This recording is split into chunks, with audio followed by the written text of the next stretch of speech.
For 30 years, we had to keep that secret. And so when were you finally allowed to talk about it? I think it was closer to 50 years because there were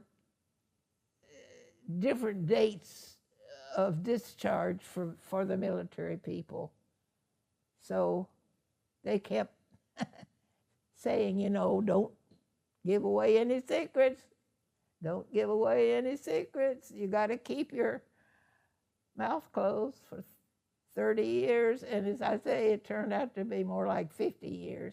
And I would imagine that over the years, when you told people that you were a WAIB and you were in the Navy, that they would say, well, what did you do? What did you do? That was always the question. What did you do? And we couldn't tell them. My parents died not knowing what I did.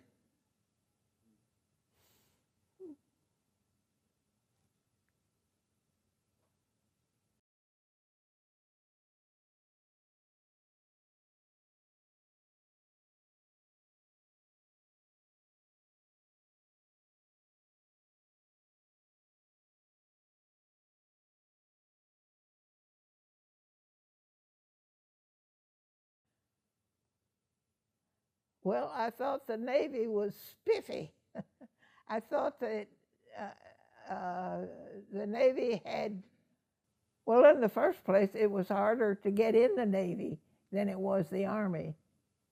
You had to be a certain age and you had to be a certain level of education and all these things. Whereas in the Army, anybody could just walk in and say, I want to be a WAC, and they'd take them. And that wasn't what the Navy did. They selected the people who wanted to join. Shortly before we were sent out of boot camp, we had an interview with our officer, a person-to-person interview, and she would ask each person where we wanted to be stationed in the Navy. Well, I didn't want to be in another office because I had done office work and I didn't like it. So I told the officers that I would like to go to California or Corpus Christi, Texas, and there was one other one I don't remember now exactly. But what I had in mind was I wanted to be on the team of who took care of planes, kept them in operation and that kind of thing. So what do you think?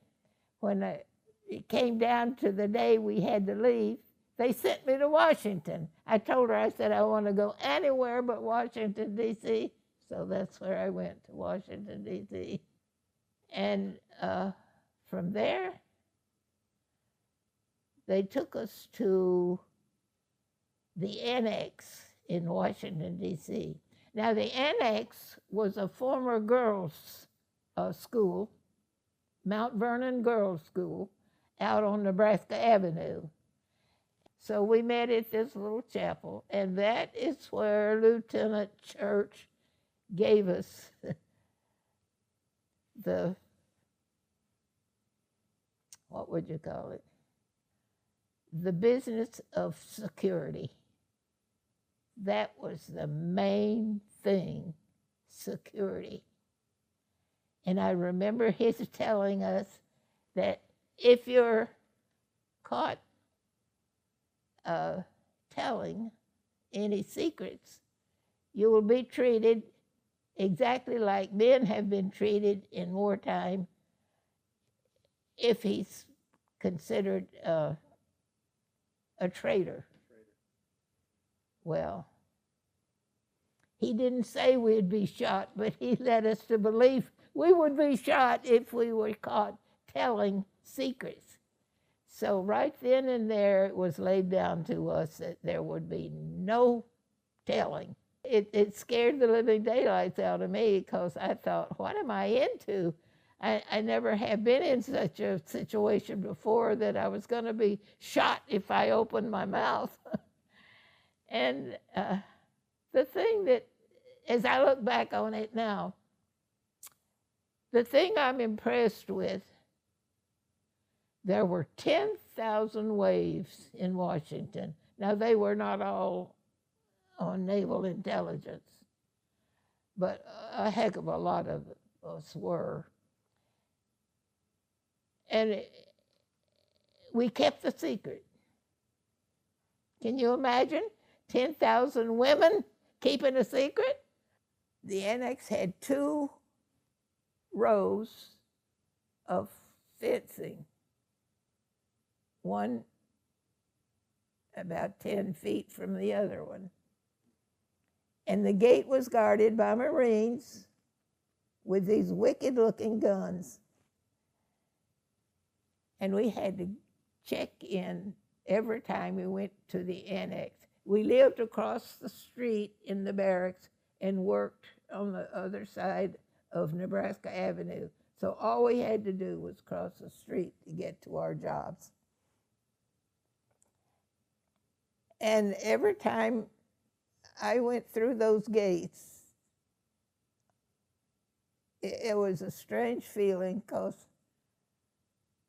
I had to become somebody else when I went through that gate. And I couldn't talk to my friends, and I couldn't talk to my roommates, and I couldn't talk to anybody. And it was a strange place for that reason, because nobody could talk to anybody else about what they did. So it was different from what I had ever, any situation I had ever been in. My first job, I was placed in an area that had black curtains from the ceiling to the floor, which enclosed an area about 10 feet by 10 feet, roughly that. And in the middle of that curtained area was a teletype machine. I was placed in front of that teletype machine and told to keep it running. Well, there were coded messages coming in on that machine, but I didn't know what they were. The tape ran through the machine and into a basket beside me on the floor. And about every hour, a sailor would come in through those curtains and pick up the basket of teletype and leave an empty one. So that's the only person I saw during my 8 hours every day, that sailor who came in to get the basket. And that was dreadful for me to sit, because I wanted to be with people. But here I was isolated, and I told my officer when he came in to check on me, I told him that I'd rather have a different job if I could, because I didn't like that being. So he said, all right, we'll find you another job. So from there, I went to a machine shop, and I was instructed on how to use the machinery. And well, I was pleased about that, because that was kind of more in the keeping with what I had in mind about what I wanted to do for the Navy. So I learned how to use the equipment. Then I was moved again to another area where, into another building where code breaking was the top priority there. And that's where I spent the rest of my naval days, was in that area of code breaking. We had no idea. We didn't know what we were doing. And that's the truth. I learned through newspapers and radio reports what was going on with the war and how I fitted in there.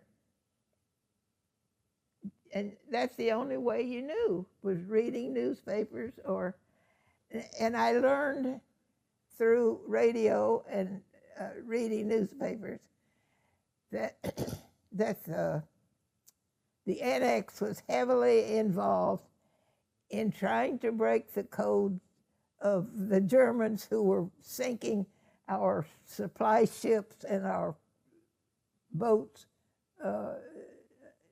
back and forth to Europe. And the main thing that I knew about from these outside information was that we were desperately seeking to break the code of the U-boats, the German U-boats, who were sinking our ships. The Navy had captured a German U-boat, and in that U-boat was an Enigma, a German code machine. They brought that back to Washington. They brought it right in where I was working. And I remember seeing they had it all wrapped up in a Navy blanket, this machine. And that's the last, I didn't get to see it, but I just only saw it wrapped up. But it went upstairs to where the officers were, and they took it from there. And I assume, I do not know this, but I assume that they broke the code right then and there, and that we were able to stop Hitler from sinking more of our ships.